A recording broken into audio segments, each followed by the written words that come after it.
I guess I could talk about lane position.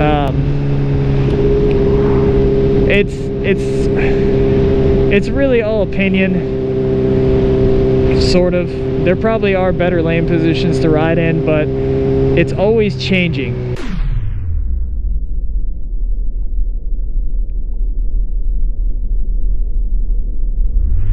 With the traffic, with what kind of road, you never really know.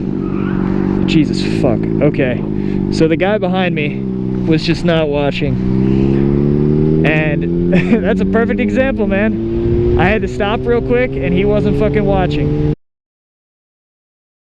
You never really know. Jesus fuck. Okay, so the guy behind me was just not watching.